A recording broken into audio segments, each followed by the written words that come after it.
Here we have the 2019 model of the Samsung Galaxy Tab A 10.1, which at $230 is an attractive mid-tier alternative to the iPad. But the same could be said with a few other tablets in this category. So how does it hold up against them? In this video, we're going to be going over key features, seeing who this product would actually be good for, how it compares to the competition, and whether it's worth your hard-earned money. So stay tuned and let's get into the video.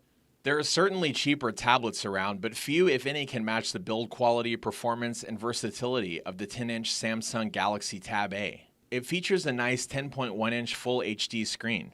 It's one of the best-looking tablets at this price point. The thin bezels, along with the mostly aluminum back, gives you a nice premium look. But unfortunately, the strip of plastic at the top for the antennas seems to cheapen it a little. It comes in black, gray, or gold, and is quite light, but it's definitely not the lightest around. It is, however, easy enough to hold with even one hand while watching videos or reading. It's also a little thick compared to the premium tablets, but for the price, we could easily overlook it. In terms of portability, the additional thickness didn't really make a difference. The expandable storage is one of the things that really sets Samsung tabs apart from the pack, and that's including iPads. Now, the Lenovo Tab M10 Plus is quite similar and also comes with expandable storage, but only up to 256 gigabytes.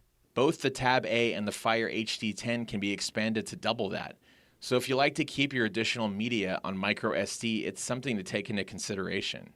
Although the Tab A shares the same screen size as the Fire HD 10, you actually get a larger screen-to-body ratio with the full HD corner-to-corner display. Surprisingly, the 1920 by 1200 still holds up well on the 10-inch screen, despite more premium tablets having higher pixel densities. The display itself is also noticeably brighter, with better viewing angles. This was the case even when compared to the Lenovo. The colors were nice and rich with impressive contrast and color reproduction, especially watching videos.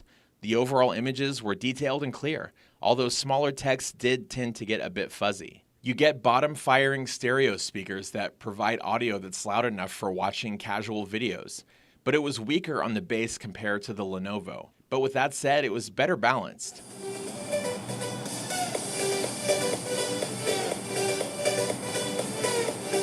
Overall, for immersive movie viewing, it didn't deliver a high-end audio experience despite its Dolby Atmos surround sound, but fortunately you still get the 3.5mm headphone jack as an option.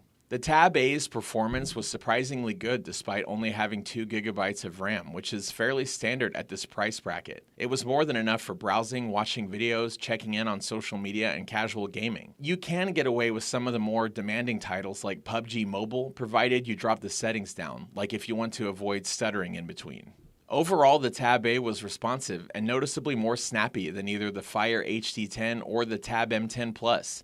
The 32 gigabytes of storage should be enough for most, especially with the expandable storage, although it does come in 64 gigabyte and 128 gigabyte versions.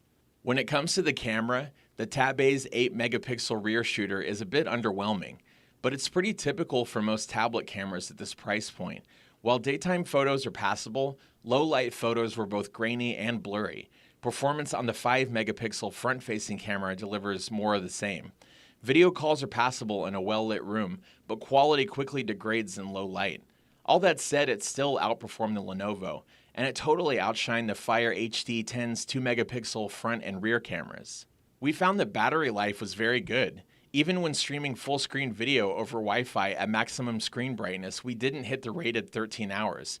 We managed to keep going for an impressive 6.5 hours under real-life usage.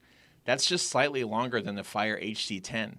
Lenovo's 4.5-hour performance wasn't even close. There's one thing omitted we really would have liked to have seen, and that would be the inclusion of a fingerprint scanner for added security. So what's the verdict? If you're in the Amazon ecosystem, then the Fire HD 10 may be worth considering. If you're looking for one of the best mid-tier 10-inch tablets around, we think few can come close to what the Samsung Galaxy Tab A offers. You get premium looks and design, above-par display for its class, fast and responsive performance, and impressive battery life, and all at an affordable price that's hard to beat.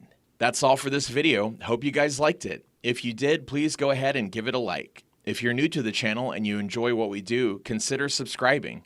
On this channel, we review tech in a simple, straightforward manner for the average person. Subscribe if you want tech reviews made easy. Be sure to check out the description for links to find the most up-to-date pricing. Till next time, hope you all have a great day.